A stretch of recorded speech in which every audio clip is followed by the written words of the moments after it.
Hey guys, Girl Got Game. Welcome back to Edo Blossoms, where we're gonna do Shinpachi Nagakura's unrequited love ending. So, yeah, I'm not sure how this is gonna end. I don't know if Dad's gonna be the one to, cause his death, or maybe Amagiri will. Maybe he'll use his fury powers and Amagiri will put him down. I don't know. Kind of thinking something along those lines anyway. But we're in Chapter 4 with low romance and low corruption. And this time we're gonna pick I believe in you instead of you saved me. I believe you're strong enough to overcome this. My feeble opinion was met with a troubled look from Nagakura, whose eyes had slunk away from me. I'm not as strong as you think I am. Look, I appreciate you preparing me food and all, but I just need some space. An unscalable wall was being built around Nagakura's heart. One that was proving impossible for me to topple. Perhaps he just needed a little more time. As he shuffled back into his bedroom, the rest of the porridge cooled and I coiled my knees into my chest. Well, I definitely liked that other option a lot better than that. That's for sure. I'm glad I stuck with the narrative. You wouldn't think saying I believe in you would, be so depressing as that, but it actually was. Right. Okay. So that's the first one. The next scene should be a bloodless scene. Right? Yes. Which we still give him blood. And then we pick a different option for the last one. Okay. So we'll give him blood again. Skip through that. That'll all be the same. And then here. So I don't know if we're still gonna get smooched and proposed to. We might. But this time we're gonna say we'll leave Dad up to Shin instead of being resolved. I was uncertain about whether or not I could get through to Father, which overwhelmed me. It was too much for one person to handle alone, so... I will leave him to you, Nagakura. Would that be okay with you? Nagakura nodded intently, giving me a sense of relief that he seemingly understood my position. Okay, leave it to me. I'll figure something out. Okay.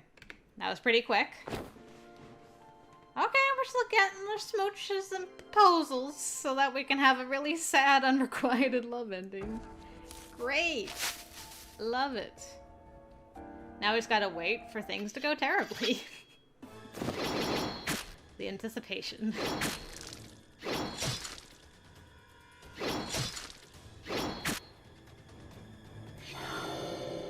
Okay. It's gonna be here. Oh no, did Dad pack that extra scalpel this time? Father's lips curled into a maniacal grin, drawing from his sleeve a handful of scalpels. Far be it from me to shatter your confidence despite the odds being unmercifully stacked against you. What the hell? Of course I can! How terribly unfortunate, Nagakura. Take your judgment and shove it up your ass! Nice. Nagakura quickly lunged his sword forwards, but Father had vanished in the blink of an eye. Gotcha! Without turning around, Nagakura pointed his blade behind him, exactly where Father had reappeared. As he materialized behind Nagakura, the sword was wedged into his chest right above his heart.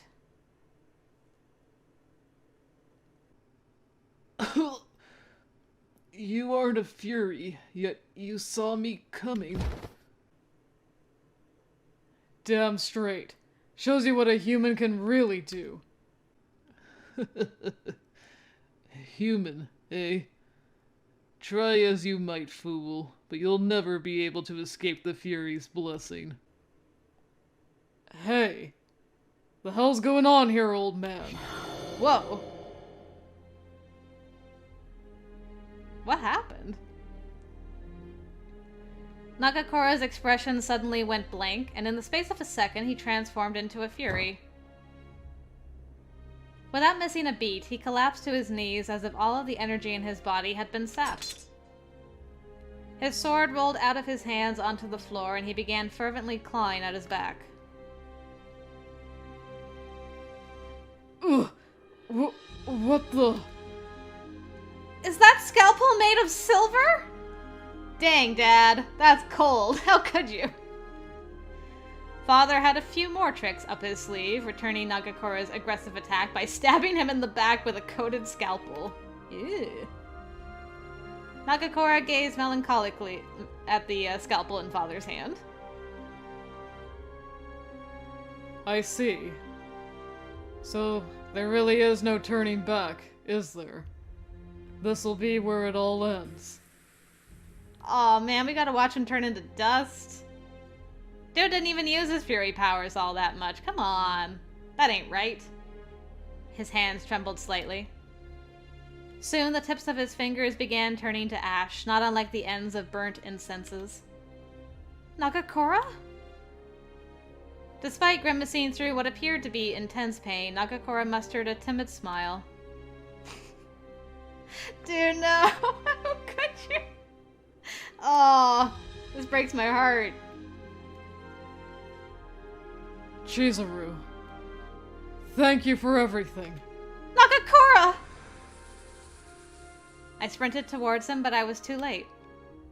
Every inch of his body began disintegrating to ash, disappearing like dust into the air.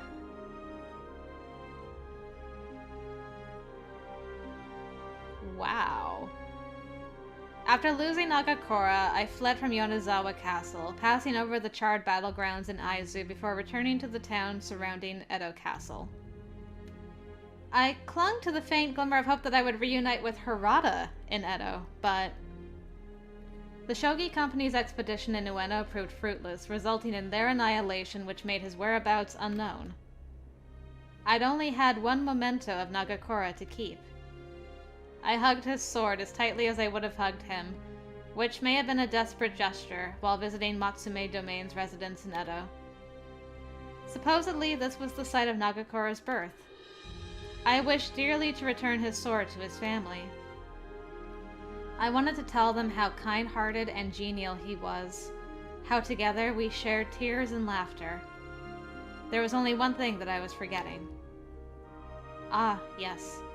It was the vow I had made to him. Oh my god! Wow! Excuse me. I am the wife of Shinpachi Nagakura. Oh, she screamed at the top of my- I screamed at the top of my lungs towards the entrance gate of the residence, waiting for a sign that they would take me at my word.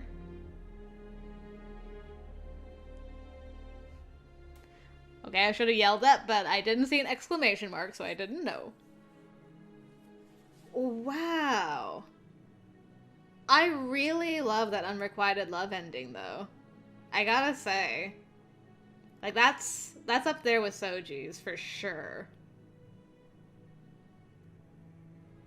Like, just the fact that she took the sword, and after, like, trying to meet back up with her, I guess maybe she would have given the sword to Harada if Harada had been in Edo, but since he was missing, she then took it to his family and introduced herself as his wife. That is so awesome. Wow. That was really, really sad. But I really love the unrequited love ending. That's one of my favorites. Yeah. I don't know what to say. I'm kind of like, I'm just kind of sitting here like with the breath taken out of me, like, whoa. That got me right in the kokoro. Ah. Huh.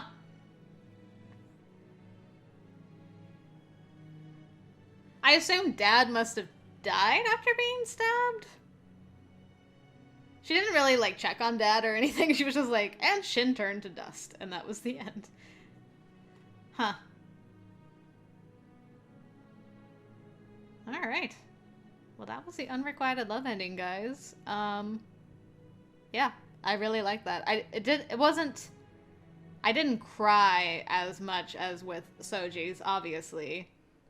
But I really, really liked it. It was very tragic. but I also like that. I don't like when Chizuru just stops. You know, with the exception of Harada's unrequited love ending, because that was kind of a nice mirroring of what we learned about him in the beginning of the game. But in general, she just stops and is like, I can't move on from this. I generally don't like those endings as much as when she's like, I'm going to keep his memory dear to me and move on. Like, she did that with Heisuke, and now here with Shin as well. I'm trying to remember who else. But anyway, that was great. I really enjoyed that, as sad as it was. Okay. Right. Once I'm done recovering from that emotional journey, we'll move on to the bad ending, so hopefully I'll see you over there, guys.